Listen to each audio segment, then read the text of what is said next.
United Way is a national organization that has several different branches. This branch serves Georgetown and Williamsburg counties. The United Way mostly focuses on three things: third grade reading levels, career readiness, and the flood recovery. So for third grade reading levels, we have been working with different programs like Summer Sail, which is basically a summer camp for kids, kindergarten through second grade. And then other things like events that will promote literacy in the two counties, Georgetown and Williamsburg.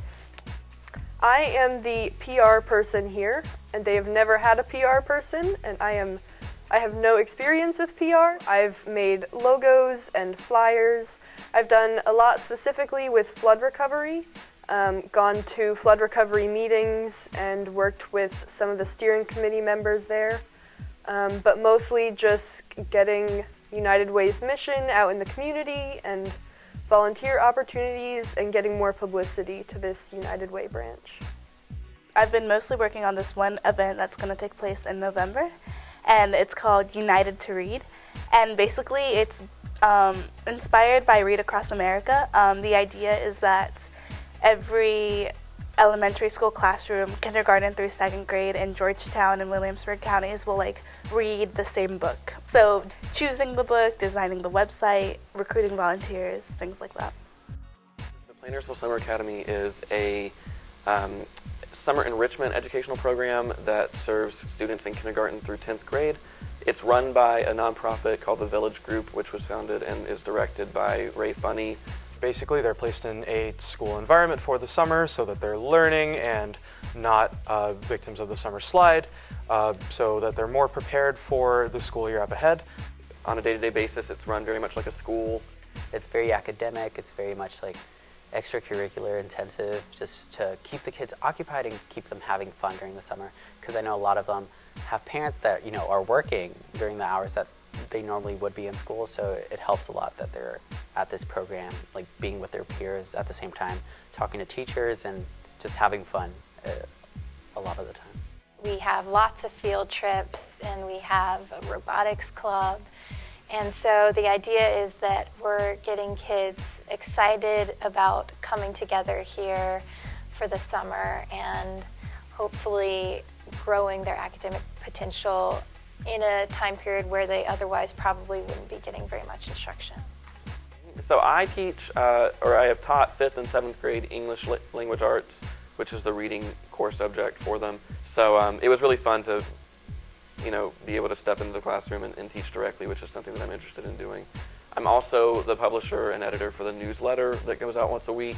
That's really been exciting because I've gotten to engage with all of the staff at Plainersville and all of the different stakeholders who have a part in making the public image for Plainersville. And that also extends beyond the newsletter. I've helped Mr. Funny with promotional materials and graphic design and different things that he needs for fundraising and for attracting sponsors and for thanking sponsors. We had a really exciting day when Boeing, South Carolina sent some visitors and we put some banners together. We had a catered lunch and everything, and I was involved in planning that as well. So I run the computer lab. So with kindergarten and first grade, most of them have not had a ton of experience with a computer before. So I have them playing point and click games so that they get familiar with using a computer and particularly the mouse. With second grade, I have them on typing games. So they're still so young that they're not quite ready for more serious things, but they still need to learn how to use the keyboard. So I have them on typing games, and that kind of helps them learn those computer skills.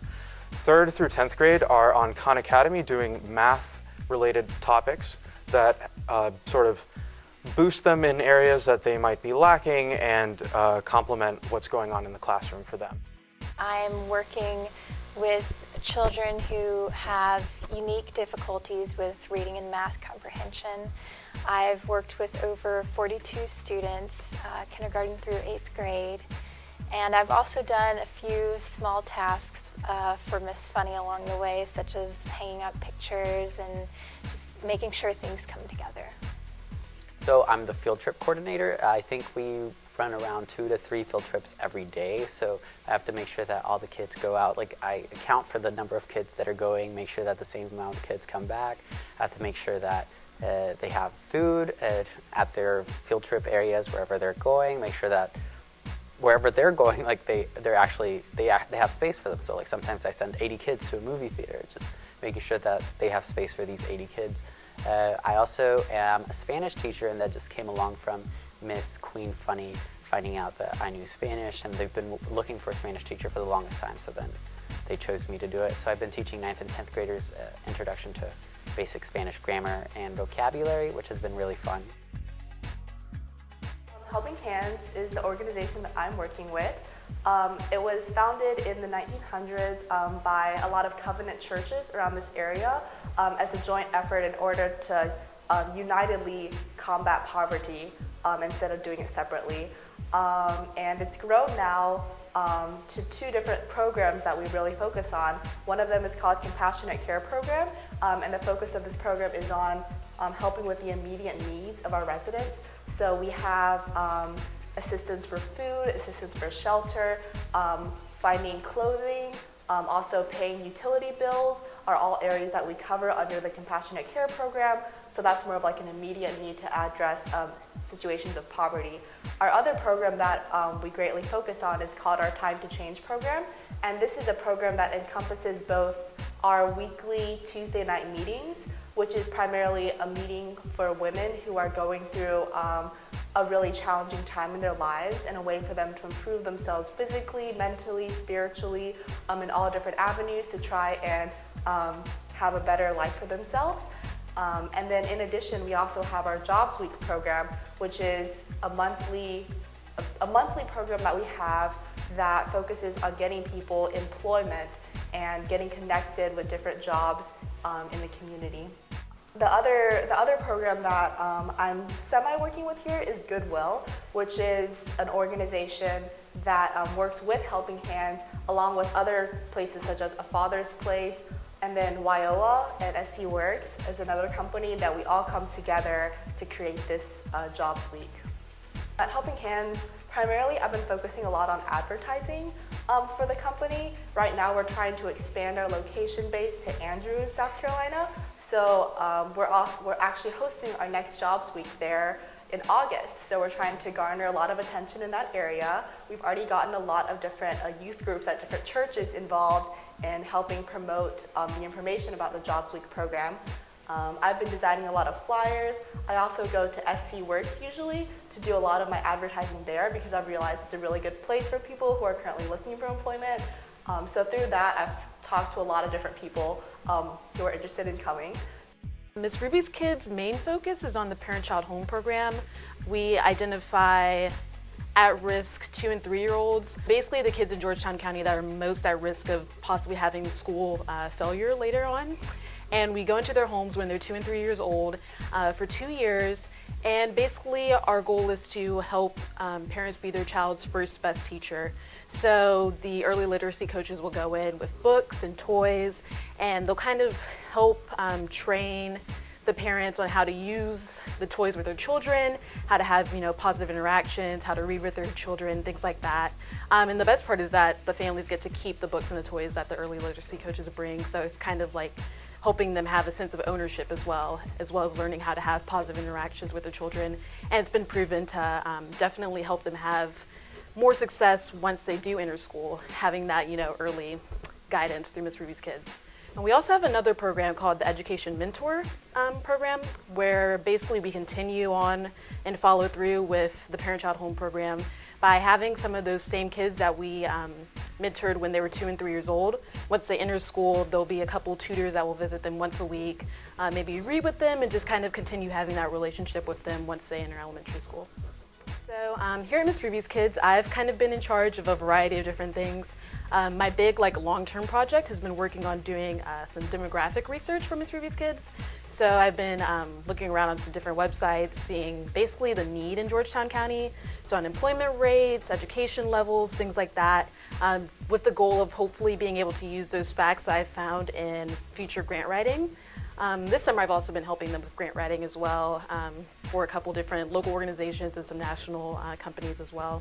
And then smaller things like helping out when we have our Dining for Causes or making flyers and posters, things like that. Basically whatever they ask me to do. Rachel, Cullen, Nia, Judi, and I have been working at Freedom Readers every Tuesday, and it's an afternoon program where kids, kindergarten through 5th grade, can come and have a reading buddy and a tutor, someone who's older, so it's kind of a mentorship but also a literacy program so that you can get to know an older member of the community and learn from them while also practicing reading skills over the summer.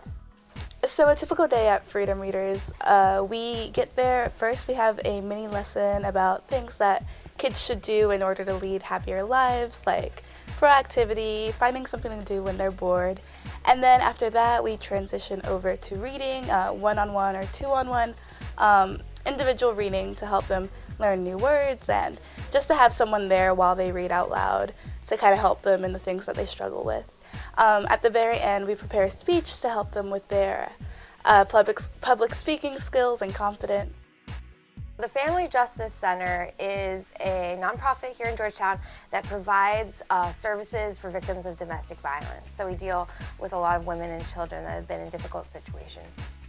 So I personally have been lucky enough to be working with the Family Justice Center while it's under this kind of explosion where we're expanding our offices not only to Georgetown but also to Horry County and Andrews. So one thing I've been particularly interested in helping with is the new resale store in Andrews, and seeing that come along has just been an amazing experience this summer. In the mornings, I am at the Georgetown County Library. Georgetown is one of the poorest cities in South Carolina. I believe the poorest city in South Carolina. And so it's really interesting because the library has been able to, through a number of grant opportunities, to secure a ton of money to do a bunch of really cool things for the people that live in Georgetown, and I've been able to help out with some of those things. One of the first things I worked on was a grant to potentially secure a 3D printer and scanner for kids in Georgetown County. And they're going to do a bunch of cool stuff with that, nature observatories and things like that. So we're really excited about that. Also, I've worked on a bunch of video editing, which was something that I didn't know I would be into, but turns out I really enjoy it, and the library sort of gives me the freedom to pursue the things that I'm interested in and learn more about. So I've had a really good time just listening to oral histories and then editing them down in the editing suite so that they create a cohesive story. And in addition, I've helped out with Heather, who's the public services librarian, in teaching a few teen tech classes on video production and things like that. And we've also done job interview skills and basic computing skills for adults in Georgetown. Bethel AME Church is a historic church in the area. It was the first establishment that was started and ran by African Americans in Georgetown. And now they pursue a bunch of different historical things and historical initiatives to sort of chronicle the different things that African Americans have done in Georgetown all the way since the time that historic Bethel was started in the 1800s. So at Bethel, I've been taking on two main tasks. The first is creating a directory of all the AME churches in the Georgetown district, and there are 32 of them.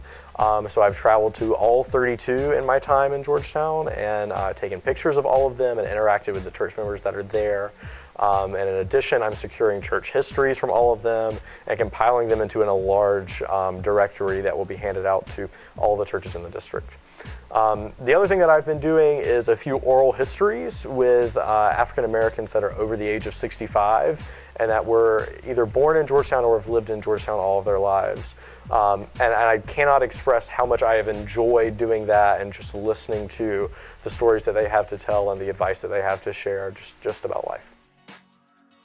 Well, there's a lot of things I'm thankful for. I'm really thankful that I got the chance so early on to learn how to live in a house with 9 other people, because it's really stressful sometimes, but I think I've learned a lot from it, and I've grown in a lot of different ways, and I've learned to challenge myself in different areas. And I'm also thankful for the people that I've met here through the weekly Tuesday night programs. A lot of the women there are very strong, just very inspiring women, and I think that they have grown from the program, but they've also helped me grow in helping to understand their lives better, their situations, and it's just really a blessing to get to know people like that. I think the thing I'm most thankful about being here in Georgetown this summer is being away from Durham and taking the time, kind of embracing the small town lifestyle reflection and relaxation, meeting all these cool new people. So.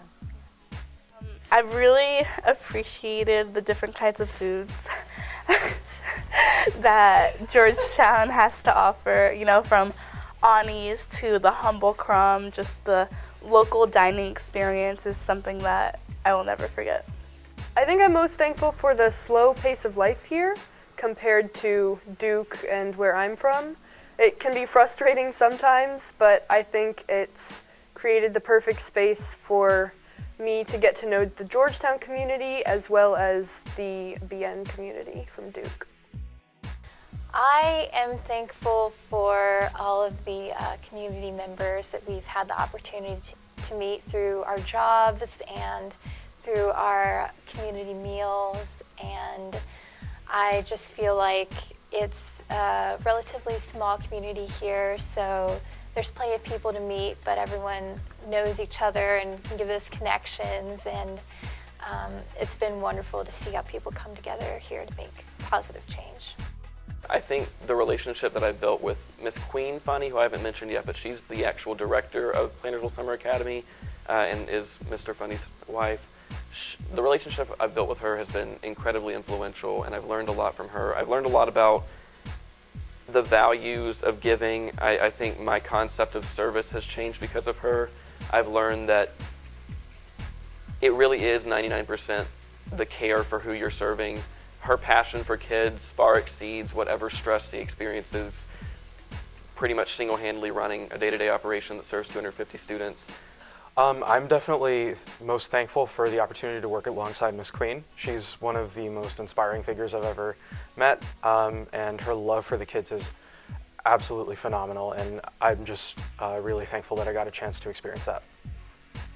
I think for me it's getting to know Miss Queen, just because she's like this amazing individual that just loves these kids. Like, I mean, you could notice it like when you meet her that she just puts everything into this program. She stays up until like 4 a.m. every night during the summer program in order to get everything ready for the kids and everything ready for the program, like make sure that they have food, make sure that, you know, they feel loved. And I think that's something that I learned from her, that to her the most important thing, it's not the academic, it's not like keeping the kids occupied, it's like letting these kids know that they're important and that they're very much loved in this community and that they're needed. I think I'm thankful for how the community has opened up and welcomed us here.